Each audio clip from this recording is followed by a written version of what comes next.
Hello, and in this video we're going to be running through the supplies functionality in the Restoke platform. So if we go to the Orders and Supplies tab and click into Supplies, we will come to this page which shows us all our suppliers that we'll be ordering from through the platform. And essentially what we are showing here is a bird's eye view of all our supplier cards. So a supplier card has the supplier's name, the method with how we order with that supplier, the departments it's been assigned to, any necessary contact information, the amount of items that the supplier holds for us, and any orders that we've scheduled, which I'll show you how to create later on in this video, as well as seeing our order schedule, and we're able to click in and see our order history. So just quickly looking at that, if we click in, we have a log, and if we click on the log time, we can actually see what was ordered, at what time, the actions taken by who. If any pertinent information is required for reviewing any previous orders. So going back to suppliers, how do we want to know, what we would like to know first is how do we create one of these supplier cards and then eventually populate a supplier basket. So to get started, we'll click plus new supplier, and we're going to go with a test supplier for now, so we're going to call it test. We're going to choose to email this supplier as being our order method, but you can SMS, can also order by a link with SMS, or a portal, so you can put in a URL and actually have Restoke and the portal side by side when making the orders. What is important is at the end of the day, the invoice will still be received through the platform and can be populated into your accounts or your Xero integration if you are using the Xero. For now, we're going to go with email, and we'll just use a dummy email here. Any other information you can enter is office phone, a rep's mobile number. It all really depends on your relationship with the supplier.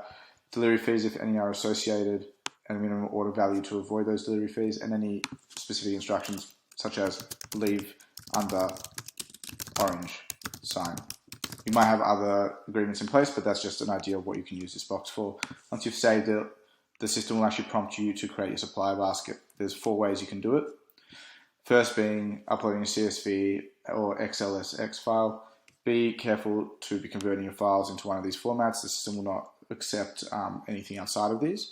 You can also upload an invoice which uses our OCR technology, essentially scanning an invoice, popping the items into the system in that way, and we also use that for when we are receiving orders. So when you receive an order from your supplier, you actually can scan the invoice with your phone, and what it will do is it will scan and analyze it, and if anything has changed such as pricing, it will actually update the supplier basket, and that will inform the food costing for the remainder of the platform.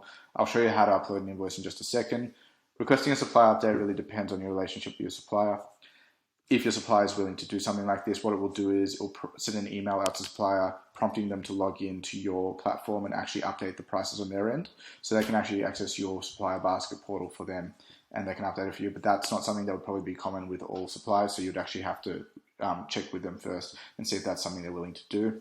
And last, you can add it manually, which is just simply adding the plus here and adding the fields on your own. But let's go and upload of an invoice. We have a demo invoice here, so we're just going to pop that in. We're going to analyze that. Should take not more than 30 seconds, I would say. And what you'll see is it'll read the necessary fields of this invoice and actually auto-populate it for you. Just keep in mind that although our technology is at a high level, there is opportunities or chances that it might not come through perfect. So just if that does happen, you have the opportunity to edit in this section here. In this case, it has read it perfectly: cucumbers, tomato boxes, the prices, and the units. Please note that this unit of measurement is how the unit has been delivered to you from the supplier, not how you're going to store it. I'll show you how you can actually note your storing conversions into the platform a little later. Assuming you're happy, you can switch all of them at once, and as you can see, it toggles all of them.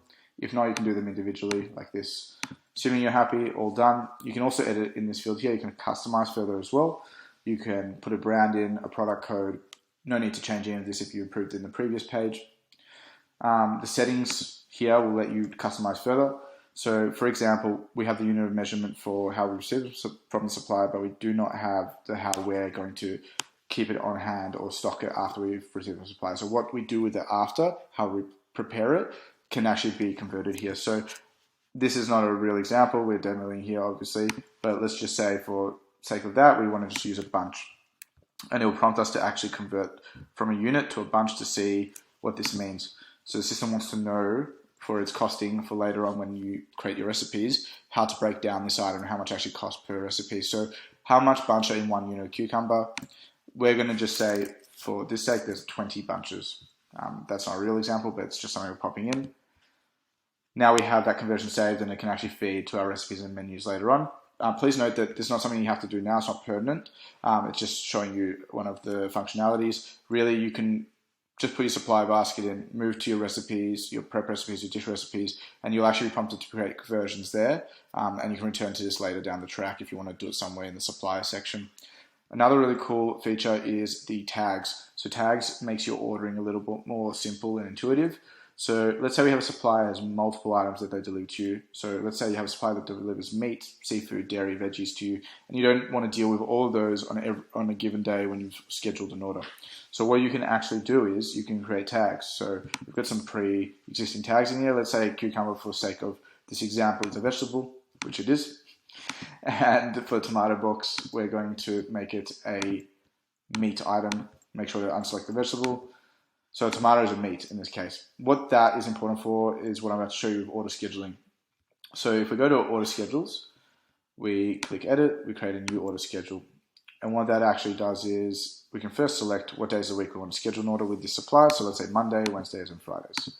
That's the starters. We only have 2 suppliers in this basket, so very easy to deal with for the time being.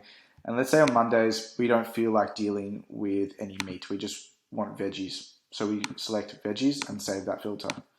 As you can see there, veggies. But perhaps on a Wednesday, we want to deal with both. So we actually save both. And as you can see, they're both there. And so on. And then it's just simply a matter of putting in the optimal stock levels that you think you need for that day. So maybe on Mondays, you think you won't be particularly busy. So you just put 5. Maybe you keep it consistent throughout the week. Again, keeping in mind that in this case, we actually only dealing with veggies, so you actually wouldn't put anything here, but it would recognize that anyway. And maybe Fridays are really busy, so you're going to go 20 of each, depending if you put both. Also, the other thing I forgot to note here is that you have a peer and cutoff time. Peer just means when you've scheduled it for that day, what time will pop up in the My Day section for the department's been assigned to. So we discussed before, it's assigning to best practice, assigning to a department. In this case, we assign the front of house. So when will it appear for our front of house staff on a given day? Let's say we want it to appear first thing in the morning when they've walked in. Let's say 9 a.m. And we want to cut off the last time that they can look at it and review it, like complete the stock check and fulfill, send the order through, is 4 p.m. Keep in mind that this notification will actually come up half an hour before, just in case if there's any delays and you might want to get this in before the day ends. So let's say 4 p.m. is the latest cutoff time, but really suppliers stop taking orders at 4:30. We'll let it pop up half an hour before just to make sure that you don't miss that cutoff time with your supplier actually, and you can get it in for the next coming days. So that's one way of scheduling orders. The other way to do orders, and as you can see, it actually automatically saves here.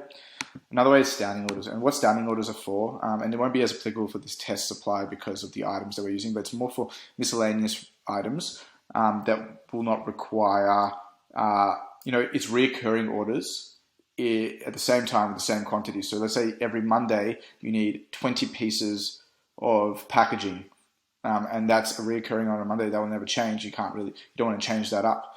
So you can actually schedule that in here as a standing order in the same manner that you sort of just did the others, but you don't have to toggle the quantities and all of that. It's just a standing order for the given time period. So that's another thing you can do. And the third one, just to be aware of, is an immediate order. An immediate order, you can just go here, and it's also accessible from My Day, but because we're doing a tutorial on the back end, I'm just going to show you here. You can click New Immediate Order. You can do a stock check.